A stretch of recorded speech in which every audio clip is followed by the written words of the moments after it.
Всем доброго, местами ясного, местами дождливого утра. Очень надеемся, что никому из наших зрителей не приходится вычерпывать воду из своего жилища. И все вы, удобно усевшись, попивая сладкий чай с лимончиком, позволите себе окунуться в поток игровых новостей от StopGame.ru. Все самое интересное для вас озвучит Даур Авицба.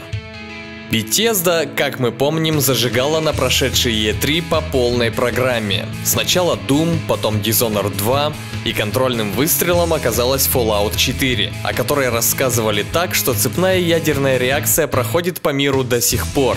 Много подробностей о самой игре, объявление точной даты релиза 10 ноября, нежданчики типа мобильной Fallout Shelter и, конечно же, коллекционная версия, в состав которой войдет life-size полноразмерный Pip-Boy, который на протяжении всей серии оставался чуть ли не главным ее символом. Наручный компьютер из упаковки будет полностью рабочим, только когда вы вставите в него свой смартфон, предварительно установив туда специальное приложение.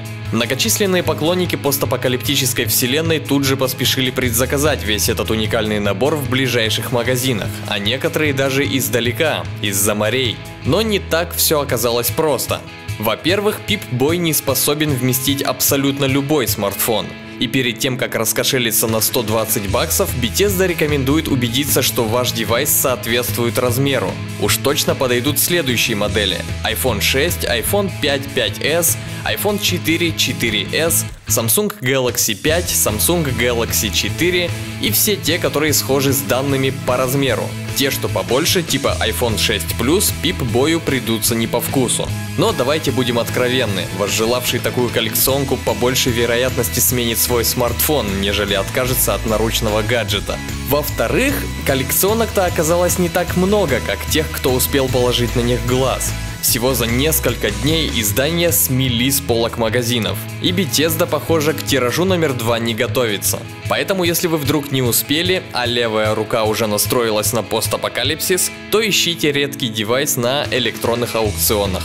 А сама компания между тем заявила, что такая конференция на E3 2015 была для нее первой и последней. Впредь на большой сцене Bethesda ждать не стоит. Так совпало, что релизов громких накопилось много, вот и решили выйти за рамки обычного стенда, дабы весь мир узнал о готовящихся релизах и увидел все в прямом эфире.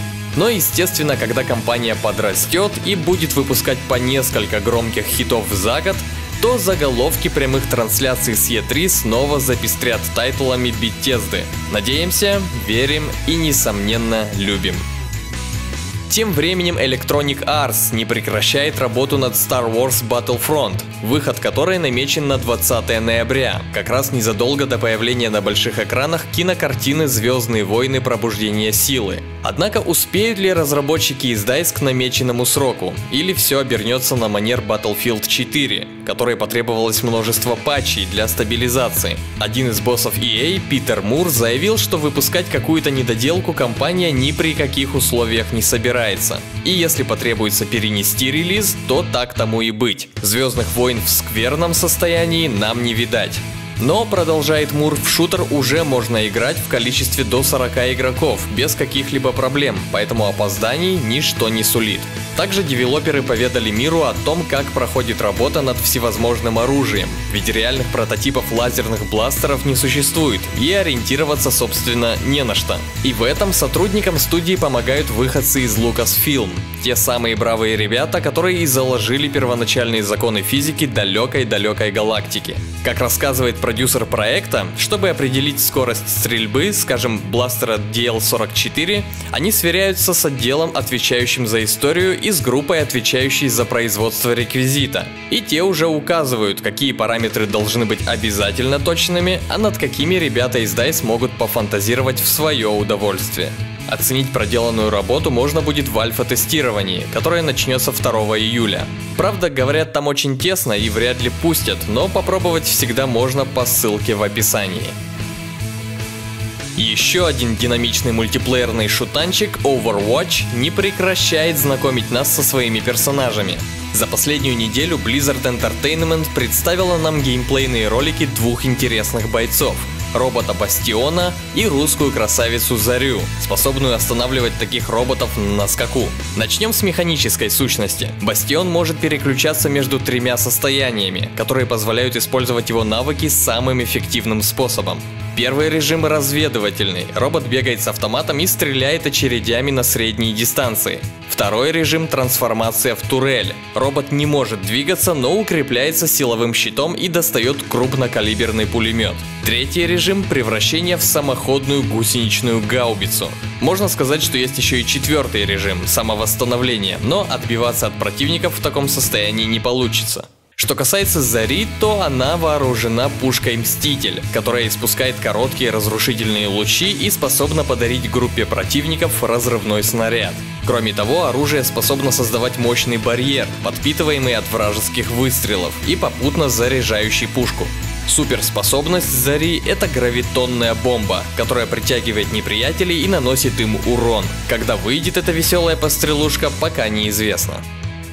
А вот авторы Duke Nukem планировали запустить изометрическую игру со своим героем, но внезапно передумали и заменили протагониста на грозную девушку по прозвищу Бомба. Здесь гнусные пришельцы угрожают президенту, и наша героиня будет спасать его, попутно надирая задницы противным гуманоидам своей механической рукой. Релиз состоится на ПК, PS4 и Xbox One. На QuakeCon 2015, которая пройдет с 23 по 26 июля, в шутер можно будет даже поиграть. Ну и пару слов напоследок о нашем рыцаре Готэма. ПК-версия Batman Arkham Knight дорабатывается всеми силами не только Rocksteady, но и Nvidia, которые оптимизируют все свои графонистые фишки для своих же видеокарт. На PlayStation 4 тоже не все идеально. Серверы не справляются с наплывом игроков, оттого и не грузят со списки лидеров. В ближайшее время, говорят, должно пройти само собой.